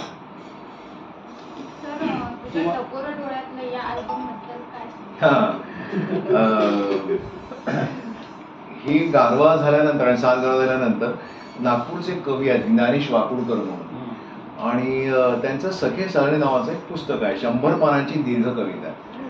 आणि ते अचानक मुंबईत आलो होते आणि मला फोन आला, मी तुम्हाला भेटायला येऊ का. म्हणलं या. भेटायला आले मला. म्हणले हे बघा हे असं एक पुस्तक आहे आणि तुमचं गारवा तर मला खूप आवडतं, तुम्ही या 100 पानांच्या पुस्तकांचं काही गाणं कराल का. तर मी म्हटलं 100 पानं कशी. तर एका पानावर 14 ओळी, प्रत्येक पानावर 14 ओळी, अशी 100 पानं आणि एका मुलीचं वर्णन, आणि प्रत्येक पानातली 14वी ओळ तुझ्या टपोर डोळ्यात माझं एवढंसं गाव, अशी प्रत्येक. आणि प्रत्येक पान हे स्त्रीच्या एका अवयवाचं वर्णन. म्हणजे एक पान फक्त तीळ, एक पान फक्त खळी, मग एक पान फक्त गाल, तिचे कान, तिचे डोळे, तिचे भुवया, तिची कंबर, तिचं चालणं, तिचं केस, असं प्रत्येक पान वेगवेगळं. तर मी तर अवाकच झालो, मी वेडा झालो. आणि ते वृत्तात 8 अक्षरी वृत्तामध्ये ते सगळं लिहिलेलं. आणि म्हटलं आता काय काय कर. मी तरी वेडाच झालो, ते वाचून वेडा झालो. मग म्हटलं अहो याचं गाणं कसं होणार, मी 100 गाणी करायची का काय करायचं. म्हटलं ठीक आहे मी विचार करतो काय करायचं. मग मी ते पुस्तक वाचून काढलं आणि मला असं लक्षात आलं की आपण याचं एक सलग 36 मिनिटाचं गाणं करता येईल. मी 14 ओळी गायच्या, मध्ये एक म्युझिक टाकायचं, इंटरलूड करायचं, परत 14 ओळी गायच्या, परत इंटरलूड, परत 14 ओळी, असं करता येईल. आणि मग ते माझ्या डोक्यात घोळायला लागलं आणि म्हटलं आता हे मी वेडा झालो, म्हटलं हे आता करायचं आपण. आणि म्हणून त्या वेडात मी ते 21 पानं दिली. मग 100 पानं करू शकत नाही, ऐकणार कोण एवढी पानं, एक तर खूप मोठं होईल आणि रेकॉर्डिंग पण खूप करायला लागेल. म्हणजे त्यातली जी मला आवडलेली 21 पानं मी सिलेक्ट केली आणि 21 पानांचं सलग 36 मिनिटाचं एक गाणं केलं. आणि त्याच्या प्रत्येक जे इंटरलूड आहे त्यात काव्य इतकं सुंदर होतं आणि काव्याला इतकं ते शब्दप्रधान ज्याला म्हणतो असं ते गाणं आहे. त्याच्यामुळे मी चालीमध्ये खूप असा बदल केला नाही, पण मधली जी इंटरलूड्स आहेत, म्युझिक आहेत, त्याच्यामध्ये मग सगळे मी कधी म्हणजे लॅटिन वापरलं, स्पॅनिश वापरलं, अरेबियन म्युझिक वापरलं, अशी सगळी वेगळी लावणी सुद्धा वापरली त्याच्यामध्ये. अशा सगळ्या फॉर्म्स वापरून ते गाणं इंटरेस्टिंग कसं करता येईल असं. त्याला आता युट्यूबवर मी नुसतं लिरिकल व्हिडिओ टाकले तर 1 लाख आता त्याचे व्ह्यूज आहेत. कारण मी आता खूप उशिरा टाकलं ते, मी तेव्हा जर टाकलं असतं तर आता खूप जास्त व्ह्यूज असते. त्याच्यामुळे ती हा प्रोजेक्ट खूप आता मी माझ्या डोक्यात आहे की आता त्याचं एक शॉर्ट फिल्म करावी आपण, 36 मिनिटाची एक फिल्म पण करावी. ज्याचं माझ्या डोक्यात स्टोरी चालू आहे, पण ते पण आता थोड्या दिवसातच त्याच्या पण सगळं पुढे जाईल ते पण. पण असा हा तो प्रोजेक्ट झाला वेगळा. आणि मुखातिब या गझल कार्यक्रमाचं नाव कसं सुचलं म्हणजे? ऍक्च्युली मला मी म्हटलं तसं गझलचं माझं प्रॉपर शिक्षण झाल्यामुळे माझ्या मनात खूप दिवस होतं की मुखातिब नावाचा एक शो करावा. मुखातिब म्हणजे समोर आपल्या समोर रुबरू होणं, मुखातिब होणं म्हणजे. तर जेव्हा हे गझलचा शो करायला ठरला तेव्हा मी अँकर म्हणून कोण बघा त्याचं काय नाही, सोहेल नाही, त्याच्या आधी जे होते ते मला नाव आठवत नाही, मी सांगतो तुम्हाला नंतर. तर त्यांनी हे नाव सुचवलं ऍक्च्युली, मुखातिब, म्हणजे रूबरू होणं, तुम्ही समोरच तुमच्या समोर येणं, मी आपसे मुखातिब हो रहा हूं असं म्हणतात. मी तुम्हाला हे सगळं गाणं ऐकवायला मी तुमच्या समोर आलोय तसं, तर म्हणून ते नाव असं सुचलं. आणि ह्या सगळ्या पॉप्युलर मेहदी हसन गुलाम अली जयदीप सिंग यांच्या गझला त्याच्यामध्ये मी सादर करतो. तुम्हाला किशोर कुमार व्हायचं होतं, काय झालं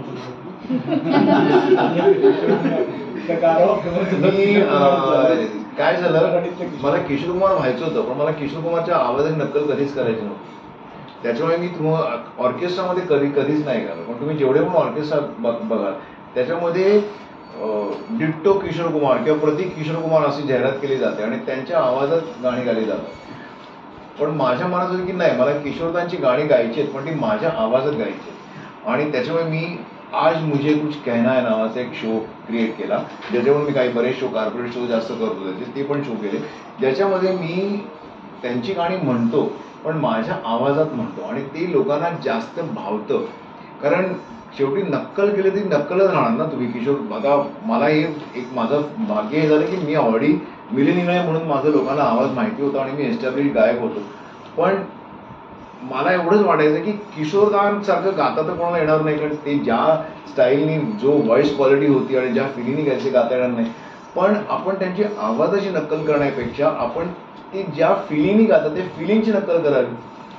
म्हणजे समजा रिम झिम गिर सावन सोलग सोलग जाए मन, भीग आज इस मौसम में लगी कैसी ये अगन, रिम झिम गिर सावन. यात आलं तुम्ही टाळ्या वाजवल्यामुळे मला वाटलं की बाबा माझ्या आवाजात पण गाणं चांगलं वाटू शकतं आणि हेच मला हवं होतं. आणि म्हणून मी किशोरदांचं 60s मध्ये किशोरदा आणि सुधा मल्होत्रा यांनी एक गाणं गायलं होतं, काय कॉलेज गर्ल किंवा असेल त्या सिनेमाचं नाव होतं.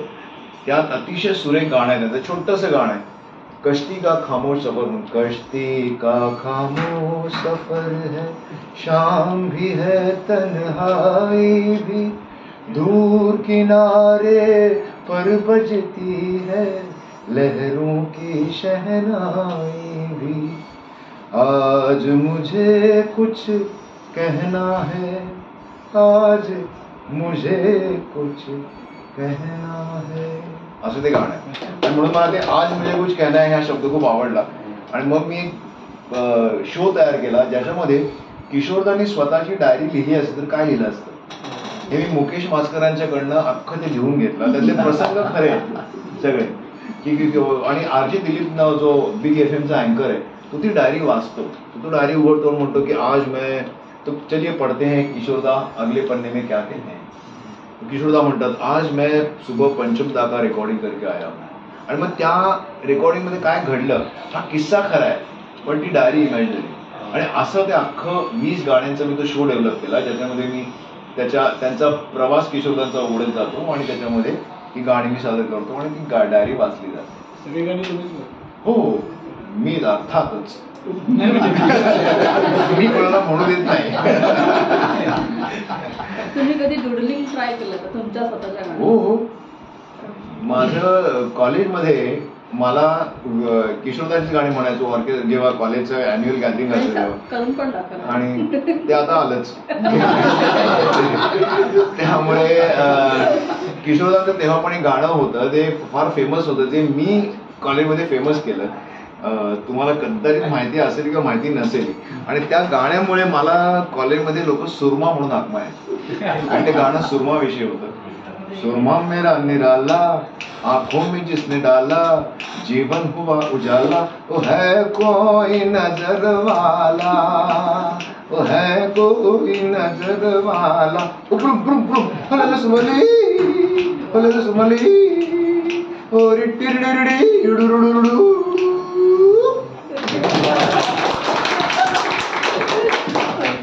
या सगळ्याला मी चार्ज करतो पण आता जास्त गाणी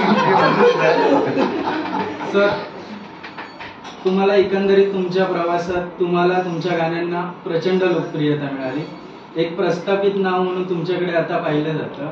पण आता या टप्प्यावर संगीत क्षेत्रात वावरताना तुमच्या समोर सर्वात मोठं आव्हान काय आहे या आजच्या घडीला? आव्हान म्हणलं तर आता असं झालंय की आमच्या काळामध्ये आज तुम्ही जो प्रिंट मीडिया अजून जिवंत ठेवलाय प्रहारनी आणि काही निवडक पेपरनी, तर त्या काळात फक्त प्रिंट मीडियाच होता. आज जे सोशल मीडिया स्ट्रॉंग आहे ते नव्हतं. दुसरं असं झालं की त्यावेळेला 8 गाण्यांचा अल्बम, सीडीज, कॅसेट्स हे सगळं होतं. हा इतका सडनली हे सगळं बदललं. टेक्नॉलॉजी आली, पायरसी वाढली, म्युझिक कंपनीज आता गायकांचे अल्बम्स करत नाही. गायकांना स्वतःला खर्च करून तुम्हाला एक गाणं बनवावं लागतं. ते तुम्ही स्वतःच प्रोड्यूस करायचं, स्वतः त्याचा व्हिडिओ करायचा आणि तो तुम्ही सोशल मीडियावर, यूट्यूबवर म्हणा, इंस्टाग्रामवर म्हणा, फेसबुकवर म्हणा, या सगळ्यावर तो टाकायचा आणि मग त्यातनं इन्कम जनरेट करायचं. किंवा मग चित्रपटामध्ये सुद्धा कुठे आता चित्रपटामध्ये तुमची सीडी विकली जात नाही ना. तुम्ही युट्यूबवर सर्च करता आणि गायकाचं नाव टाकता, सिनेमा नाव टाकता, तुम्ही गाणं डाउनलोड करता. त्याच्यामुळे हा खूप मोठा चॅलेंज आज सगळ्याच आर्टिस्टना आहे आणि आमच्यासारख्या ज्या सिनियर आर्टिस्टना खूप मोठा चॅलेंज आहे की आम्ही आता सर्वाईव्ह कसं व्हायचं याच्यामध्ये. पण आम्ही सगळं शिकलो. मी लिटरली कॅसेटवर रेकॉर्डिंग स्टुडिओमध्ये व्हायचं. त्या काळापासून आधी कॅसेट आली, मग 1/4 इंच टेप आली, मग 1/2 इंच टेप आली, मग 2 इंच टेप आली आणि मग आता डिजिटली रेकॉर्डिंग करतो. तेव्हा आम्ही लिटरली 4 ट्रॅक 8 ट्रॅकमध्ये रेकॉर्ड करायचो. आता मल्टी ट्रॅक रेकॉर्डिंग 200, 300 ट्रॅकवर रेकॉर्डिंग करतो.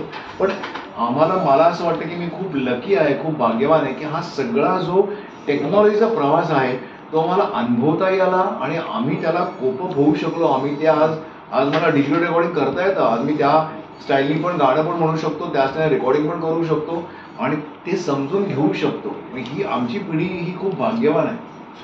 पण याच्या एकदम आता आमच्या आईवडिलांना हे कदाचित झेपणार नाही, आमच्या मुलांना आम्ही जे केलं ते झेपणार नाही, पण आम्हाला हे दोन्ही झेपतंय.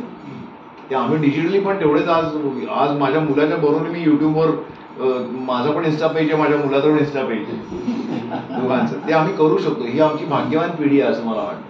सो चॅलेंजेस खूप आहेत आणि ऑब्व्हियसली आता मी सिनियर आहे. आता नवीन नवीन गायक येत असतात, नवीन नवीन संगीतकार येत असतात आणि थोडंसं माझं असं आहे की आमच्या पिढीचं असं आहे की स्वतःहून आता कसं लोक तुम्ही भेटायला जाता लोकांना किंवा त्याकडे असं नाही नव्हतं की आम्ही प्रयत्न केले भेटायचे, पण असं की नाही आपल्याला काम मिळालं पाहिजे, आपलं गाणं आपलं टॅलेंट बघून लोकांनी आपल्याकडे आलं पाहिजे आणि आपलं काम दिलं पाहिजे. हा एक आमच्या पिढीचा जरा भाग होता. तो हे चॅलेंज आहेच. गावाविषयी आणखीन एक प्रश्न विचारायचा, अल्बम कसा बनवून म्हणजे तो सुनील बर्वे वगैरे? हा, तर तेव्हा त्या काळात पण मराठी व्हिडिओज प्रायव्हेट गाण्यांचे भागविताचे व्हिडिओ होतच नव्हते. पण बडजात्यात असल्यामुळे ते म्हणले की नाही आपण याचे व्हिडिओ पण करूया. आणि तेव्हा सुनील बर्वे, सचिन खेडेकर हे सगळे त्या अल्बममध्ये म्हणजे गाण्या प्रोसेसमध्ये इन्व्हॉल्व्ह होते. सचिन पण पाल्यात राहतो तर आम्ही रेग्युलर भेटायचो, तो पण गाणी ऐकायचा. आम्ही सगळेच म्हणजे मित्र होतो एकमेकांचे ना, तर त्याच्यामुळे हे सगळं त्या प्रोसेसमध्ये. मग मी म्हणलं की आपण व्हिडिओ करूया. मग मी सुनील बर्वेला घेऊन गेलो. म्हणून कोण चांगला चॉकलेट हिरो कोण आहे तर म्हणलं सुनील बर्वे आहे चांगला. तर त्याला बोलवलं मी, त्याला घेऊन गेलो. त्याला आवडला आणि ती स्मिता बन्सलचं पण ती सिरियल त्याला आली होती एक, त्याची ती फेमस होती म्हणून यांचा व्हिडिओ करा. आणि तो व्हिडिओ त्यावेळेला MTV जो चॅनल आता पण आहे तो, तर त्याच्यावर मराठी गाणं एकही वाजलं नव्हतं. पंजाबी गाणी वाजायची, हिंदी गाणी वाजायची, इंग्लिश गाणी वाजायची. गारवा हा पहिला अल्बम होता, म्युझिक व्हिडिओ होता जो MTVवर दिसला. आणि फ्रँकली स्पीकिंग त्याचं पण गारवाची आम्ही काही खूप असं जाहिरात केली नव्हती, पण तोंडोतोंडी खूप होत गेलं. आणि हळूहळू तो अल्बम खूप म्हणजे कॉलेजमधनं सगळ्या मुलं अरे तू ऐकलंस का असं करत करत फेमस. म्हणजे असं काही खूप प्रचंड प्रमाणात पब्लिसिटी करणं आणि असं काही त्या गारवाविषयी झालं नव्हतं. तो व्हिडिओ पण खूप आजही तो व्हिडिओ दिसतो त्या सगळे ह्याच्यावरती ऑक्सिजन आणि असं की त्याच्यावर पण दिसतो बऱ्याच ठिकाणी. कोरोनाच्या काळामध्ये कसं तुम्ही कसं निघालं त्या कोरोनाच्या काळामध्ये? काही नाही, ॲक्च्युली आम्ही आमच्या दोघांची म्हणजे हिचं पण आमची इव्हेंट कंपनी आहे सुरली क्रिएशन नावाची. आणि ही तुम्ही जेवढे म्हणून अवॉर्ड फंक्शन बघता त्यातले 70% मला हरकत नाही किंवा 80% ही अवॉर्ड फंक्शन्स ही करते. म्हणजे सकाळ सन्मान असेल, मटा सन्मान असेल किंवा सकाळ प्रीमियर अवॉर्ड असतील, कालच फिल्मफेअर अवॉर्ड कालच संध्याकाळी कालिदासला होतं, तर म्हणून ती ऍक्च्युली दमली आहे तरी ती आली. तर सुकृती सांगितल्यामुळे ती दिवसभर बिझी होणार. हो. तर सर्वात कोविडमध्ये सर्वात पहिल्यांदा बंद काय झालं असेल तर एंटरटेनमेंट इंडस्ट्री बंद झाली. कारण गर्दी जमवायची नाही म्हटल्यानंतर आमचे सगळे कार्यक्रम बंद झाले, सगळे शोज बंद झाले. आणि सर्वात शेवटी उघडली, कारण जोपर्यंत थिएटर्स उघडत नाही, गर्दी सर्वात शेवटी जमवली तोपर्यंत काही नाही, आम्ही ऑनलाईन शोज करायचा प्रयत्न केला, घरी बसलो, भरपूर स्वयंपाक करून घेतला आणि जे काही आपल्या हॉबीज होत्या तो रियाज केला भरपूर. आणि मला सुरुवातीला झाला कोविड, म्हणजे पहिल्या ह्याच्यातच झाला तो, पहिल्या लाटेतच, म्हणजे मे महिन्यातच झाला. माझा 12 मेला वाढदिवस होता, त्या दिवशी झालाच मला तो कोविड झाला. आणि तुम्ही तसा कोविडमध्ये साजरा करून घरच्या घरी साजरा करून डायरेक्ट मी 13 तारखेला ऍडमिटच झालो नानावटीमध्ये तेव्हा. सर, गवैया ते खवैये हा कार्यक्रम कधीपासून सुरू, म्हणजे युट्यूबवर चॅनल कधीपासून? माझा चॅनल मी आधीच सुरू केला, पण मला लहानपणापासून ना स्वयंपाकाची खूप आवड होतो.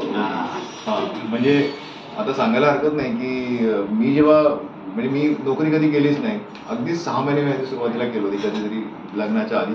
आणि ही रोज जॉबवर जायची, तेव्हा ही लोकसत्तामध्ये जात असताना हिला मी गरम गरम पोळ्या करून द्यायचो. आणि तेव्हापासून मला स्वयंपाकाची आवड होती. आणि ही डबा घेऊन जायची. नाही, हिने नाही शिकवलं, हिला बोलला. आई लग्न आधीपासून येत होतं. हा, मला लग्न आधीपासून येत होतं आणि ते बहुतेक हिला कळलं असणार म्हणून मी त्यामुळे बहुतेक अजून एक ऍडिशनल गायक पण आहे, शिवाय स्वयंपाक पण असं म्हटल्यामुळे मग ते फारच ऍडव्हान्टेजेस झालं तिला. आणि हिला म्हणजे हिने पण सगळी शिकली, ती आईकडनं, माझ्या सासूबाईंच्याकडनं सगळं शिकली. कारण तिला तशी पत्रकार असल्यामुळे तिला ते सगळं बाहेरचीच आवड होती, पत्रकारितेचीच आवड होती, तेच करिअर ओरिएंटेड असल्यामुळे. पण ती शिकली सगळं त्याच्यात. पण तेव्हापासून मला आईमुळे आवड होती. मी अगदी लहानपणी आई मला बाजारात घेऊन जायची, चांगली भेंडी कशी घ्यावी, भाजी चांगली कुठली असते, याचं सगळं मला शिकवलेलं होतं मला तिने. आणि समोर मला आवड होती, म्हणजे लागली, आईमुळे लागली असेल. आणि मग मला असं वाटलं की आपण रेसिपी शो करावा युट्यूब चॅनलवर, पण रेसिपी करताना काहीतरी इंटरेस्टिंग करावं. रेसिपी शो सगळेच करतात, म्हणून स्वयंपाक दाखवता, एखादा पदार्थ दाखवता आपण गाणी ऐकली तर.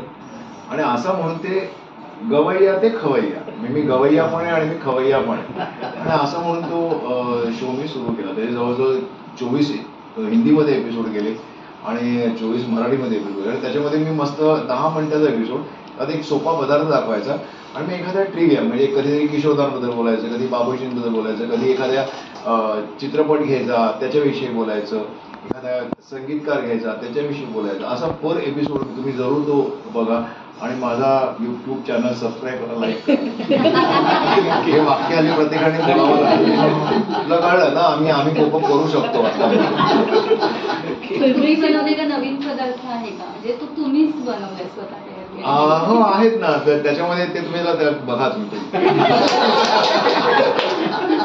त्याकडे तुम्हाला 24 एपिसोड बघावे लागतील का तुम्हाला कळेल. आम्ही एक आई माझी बनवायची का आपण बनवायचो खूप, तो एक पदार्थ तुम्ही केला नसेल. आपण टोमॅटोची कोशिंबीर करतो की नाही, अशी प्रॉपर टोमॅटोची कोशिंबीर करायची आणि ती त्याचं ग्रिल सँडविच करायचं. हे तुम्ही कधी केलं नसेल.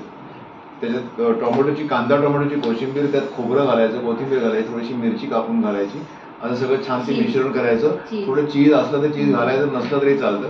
आणि हे सगळं आपण ते गॅसवर ठेवायचं, ग्रिल येतं की नाही, ते पूर्वी ते मिळायचं, हे आता हल्ली सगळी नवीन झाली, पण तेव्हा ते गॅसवर मस्त करायचं. आता करून बघा घरी अतिशय टेस्टी लागतं ते. त्याची एक मशरूमची भाजी त्यांनी स्वतः इन्व्हेंट केली, ती त्याची स्पेशालिटी एकदम. ती खायला, म्हणजे माझ्याही मैत्रिणी तिघींच्या हातची मशरूमची भाजी खायची, म्हणजे वेगवेगळ्या पद्धतीने करतो तो, वेगवेगळ्या स्टाईलने, एव्हरी टाइम नवीन नवीन पद्धतीने करतो. त्याची सगळ्या एक्झॉटिक भाज्या घ्यायच्या, विशेष करून मशरूम त्याला खूप आवडतं, त्याची जी तो करतो भाजी ती सगळ्यांना खूप आवडते. ते छेमीशी तुम्ही पण फार फेमस झालं होतं. म्हणजे तुला ते ऐकायचं असं माझा प्रश्न असा आहे की हिंदीमध्ये काही ऑफर्स वगैरे तुम्हाला आल्या? हा, ते एवढा फेमस होऊन देखील तुम्हाला प्रश्न अगदी बरोबर आहे की गाणं हिंदीमध्ये प्रचंड माझं नाव झालं त्यावेळेला. म्हणजे तेव्हा असं सोशल मीडिया नव्हता, पण मला अननोन गावातनं पत्रमित्र यायची, म्हणजे मुलींची खूप पत्र यायची.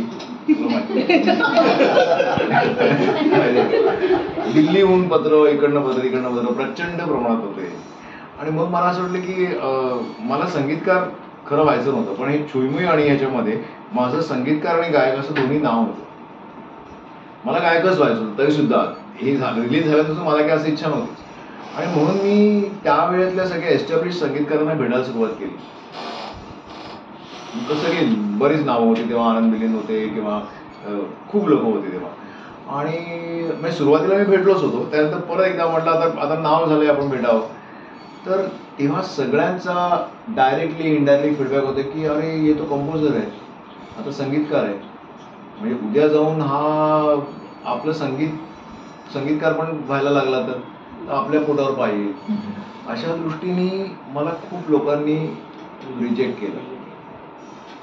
आणि एका विशिष्ट, तुम्हाला म्हटलं तसं की मी एका विशिष्ट मर्यादेत, तेव्हा तर माझं नाव पण झालं होतं, त्यामुळे मी असं जाऊन सतत काम मागणं आणि हे मागणं हे माझ्या स्वभावात नव्हतं.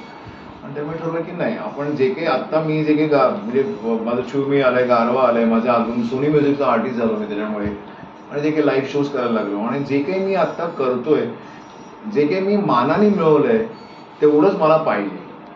जास्त खूप अपमान सहन करून, खूप मागे लागून, आजी करून, असं करून मला काही मिळवायचं नाही. जे काही मिळवलं त्याच्यामध्ये मी, आणि ते जास्त सुखी राहतो मनुष्य, असं मला वाटतं. की मला गिल्ट नाही कधी की अरे मी आज खूप नाव कमवलंय, पण मला ह्याच्याकरता मी असंच या लोकांच्या पाया पडलो, त्या लोकांच्या पाया पडलो, असं मला करायला लागलं नाही. हे मला आयुष्यभर माझं स्वाभिमानाने जे काही मिळवलं, हे मी स्वाभिमानाने आयुष्यभर मिळवलं, हे मला मनात नाही माझ्या. म्हणून I am happy what ever I have earn आतापर्यंत. हिंदीचा एक फायदा झाला की शाहरुख खान बरोबर वर्ल्ड टूर करता आले. मी अख्खी हे अल्बम रिलीज केल्यानंतर 23 सिटी US टूर केली मी, 23 शहरांमध्ये 23 शोज, म्हणजे 40 दिवसात मी 23 फ्लाईट्स केल्या. त्यानंतर मी इथे 40 दिवसांनी आल्यानंतर माझं 3 किलो वजन कमी झालं. एवढं हेक्टिक होतं ते. आणि ते शोज म्हणजे मोठे मोठे एरिनाज, म्हणजे 10,000 15,000चा क्राऊड, ते तुमचे जे आईस हॉकी एरिनाज असतात, तुम्ही बघितले असतात अमेरिकेत आता तुम्ही शोज होतात तसे शोज. आणि ते मी शाहरुख खान, जुही चावला, नम्रता शिरोडकर, सुष्मिता सेन, संजय दत्त, जॉनी लिव्हर, रिचा शर्मा आणि मी, असे आम्ही सगळेजण एकत्र होतो. आणि खूप वेगळा एक्सपिरियन्स होता. तुम्ही कसं केलं? माझं नाव होतं ना, म्हणून त्यांनी मला बोलवलं होतं. छुईमुई तेवढं एवढं फेमस होतं की त्यांनी ॲज अ गायक म्हणून, आणि त्याच्यामध्ये मला फार गायला लागायचं नाही, कारण ते शाहरुख खानची गाणी म्हणायची आणि त्यांचं डान्स आणि हे सगळं जास्त असायचं, पण ओपनिंग मी करायचो. त्याच्यामुळे एक मोठं दडपण असायचं की तुम्ही एक अमेरिकेत आहात आणि 10-15,000 समोर क्राऊड आहे, आणि नंतर शाहरुख खान येणार आहे, लोक शाहरुख खानची वाट बघतात, आणि तेव्हा तुम्ही समोर जाणार लोकांच्या आणि गाणं म्हणणार. तेव्हा मी सुरुवातच मेरे ख्यालों की मलिका, मेरे ख्यालों की मलिका, चारों तरफ तेरी छैया रे, हे गाण्याने सुरुवात करायला. मी सगळं तुम्हाला अर्धवट ऐकून म्हणजे तुम्ही माझा कार्यक्रम याल आणि ठेवाल. सो तो पण खूप एक्सपिरियन्स छान होता. पण पुन्हा तेच झालं की एवढ्या सगळ्या मोठ्या स्टारबरोबर जाऊन देखील मी त्यांना असं सांगू शकलो नाही की मला तुम्ही ब्रेक द्या, मला ॲज अ गायक म्हणून ब्रेक द्या, असं मी नाही करू शकलो. लेटेस्ट कोकण बद्दल झालं, कोकणाची गाणं. हा, आता 2, एक तर आता आपल्या निवडणुका जवळ आल्या, आणि निवडणूक आयोग आणि माझ्याकडनं निवडणूक आयोगाने गाणं करून दिलं प्रॉपर. हल्ली मतदान लोक करत नाही, त्याच्याकरता तुम्हाला ते गाणं, तुम्ही युट्यूबवर आहे, त्याचा व्हिडिओ पण आहे, तुम्ही ये पुढे मतदान कर. समीर सामंत जो कटार काळ मुस्लिम गाणे लिहिले तुम्हाला, ते पण गाणं खूप छान आहे. माणसाने माणसाशी माणसासमोर, तो जो कवी आहे त्यांनी हे गाणं लिहिलं खास त्याच्याकरता. आणि याचं गव्हर्नमेंटची आपल्या राज्य शासनाशी काही संबंध नाही, कारण त्यांचा आयोग तुम्हाला माहिती निवडणूक आयोग पूर्णपणे वेगळा आहे. तर त्यांनी हे गाणं माझ्याकडनं मी अख्खं म्युझिक केलंय आणि वैशाली वैष्णवी आणि राहुल सक्सेना या दोघांनी ते गायले आणि भरपूर छान सुंदर गाणं, मोठं गाणं आहे ते. आणि आज ते सगळ्या रेल्वेमध्ये, मेट्रोमध्ये, बसेसमध्ये, IPL मध्ये पण ते आता गाणं वाजतं. ब्रेकमध्ये तुम्ही वाचलं असेल ते गाणं वाजतं. अर्थात त्याचं आत्ता ना ॲज अ वे मी त्याचं प्रमोशन खूप केलं नाही, आता मी सगळीकडे त्याचं प्रमोट करेल. आता तुम्हीच पहिले आहात की जिकडे मी सांगतोय. तर हां, ते गाणं तुम्ही जरूर ऐका. ये पुढे मतदान कर असं त्याचं नाव आहे. ते YouTubeवर चॅनलवर आहे, ते तुम्ही ऐका, लाईक करा, सबस्क्राईब करा. आणि दुसरं गाणं त्याची गंमतच झाली. म्हणजे खूप वर्षांच्या पूर्वी असं जेव्हा गारवा रिलीज झाला तेव्हा अनेक संगीतकार, कवी माझ्याकडे यायचे आणि म्हणायचे तुम्ही माझं गाणं गाल का. आणि ते अनेक अशी गाणी गायली जी आता YouTubeवर येत आहेत किंवा आहेत, जी मला स्वतःला आठवत पण नाही की गाणी मी गायली आहेत पूर्वी. तर अशीच एक अतिशय छान असा गृहस्थ मंगेश केरकर त्यांचं नाव, गोव्याचे ते, आणि एकदम प्रेमळ असे ते आले. अरे मी कवी आहे, मी गाणी लिहिली आहेत आणि मला मी हौशी गाव आहे. ते इंडियन ऑइलमध्ये मोठ्या पोस्टवर होते. म्हणजे मी हौशी आहे, माझं गाणी लिहिली आहेत, मी तू गाशील का. म्हटलं गाईन. आणि त्याने 4 गाणी माझ्या आवाजात रेकॉर्ड केली. त्या अल्बमचं नाव CD काढली त्याने, मुक्तछंद नाव त्याचं. त्या मुक्तछंदामध्ये एक गाणं होतं कोकण राज, म्हणजे ते कोकणातले असल्यामुळे त्यांनी कोकणात आणलं की कोकण समृद्ध व्हायला पाहिजे आणि खूप सुंदर सगळं नेचर आहे असं त्यांनी ते गाणं लिहिलं. आणि त्याला चाल त्यांनी लावली नव्हती. आधीच 3 गाण्यांनी चाल लावली. म्हणून तू चाल लावशील का. तर मला ते काही गाणं बघितलं तर मला म्हटलं की माहिती नाही, समोर मला वाटलं की मला काही चाल लावता येईल असं वाटलं नाही. आणि महेश खानोलकर माझा चाला आमचा एक BP मधला, तो माझा मित्र, तो त्या प्रोजेक्टमध्ये पण थोडासा इन्व्हॉल्व होता. तर महेशला म्हणाला महेश तू चाल लावतोस का. तर तो पण कोकणातलाच आहे. म्हणून लावतो. आणि म्हणून त्याने ती चाल लावली. आणि ते कॅसेट, ती CD जी होती ती त्यांनी फक्त स्वतःपुरती त्यांच्या ओळखीने म्युझिक कंपनीने गाणे ती रिलीज केली. त्याला झाली कमीत कमी 17-18 वर्ष झाली असतील. आणि ते गाणं तसंच होतं, ते कुठे रिलीज झालं नाही, काय नाही, CD पुरतं मर्यादित राहिलं. आणि अचानक महेश खानोलकरचा एक मित्र साईनाथ राजाध्यक्ष म्हणून त्यांनी एक सप्तसूर नावाची आता YouTube चॅनलवर एक चॅनल त्यांनी उघडलाय आणि त्याच्यावरती गाणी वाचतात. आणि महेशला म्हटलं अरे बघ ही गाणी अशी आहेत, तर तू त्याला विचार गाणं करतोय का, तो हे व्हिडिओ करतोय का. आणि म्हणून महेश मला तर विचारतो. मग तिला गाणं पाठवलं, त्याला गाणं आवडलं आणि ते आत्ता गाणं आलंय. आणि त्याला 9 दिवसात त्याचे काहीतरी 1.5 का 2 लाख व्ह्यूज आहेत त्याचे. आणि ते गाणं मी गायलंय आणि अतिशय सुरेख कोकणाचं हे आहे. तर घराणं मनोहर गोलांबरे आहेत, त्यांनी ते त्यातलं सुरुवात घराणं असतं ना, ते घराणं म्हणतो, ते घराणं आहे. आणि हे आहे हा, आणि प्रभाकर मोऱ्यांवर ते शूट झालंय. त्याच्यामध्ये खूप लोकांना गाणं आवडतं आणि सुंदर नेचरचं त्यात शूटिंग केल्यामुळे लोकांना फार छान वाटतंय. की लोक आता म्हणतात की अरे आम्हाला जावंसं वाटतंय कोकणामध्ये. ते मला आता पाठ नाही, ते तुम्ही गाणं ते बघा पण नक्की आमच्या मनात एकच ध्यास, आमच्या मनात एकच ध्यास, होयचो सुंदर कोकण राज, असं ते गाणं आहे. पण आहे आणि खूप छान त्याला रिस्पॉन्स मिळतोय. आता पुढचं वाक्य तुम्हाला माहिती.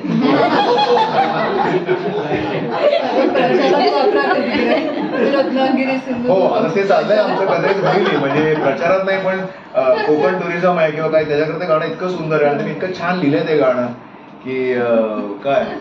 एक मिनिट, सॉरी.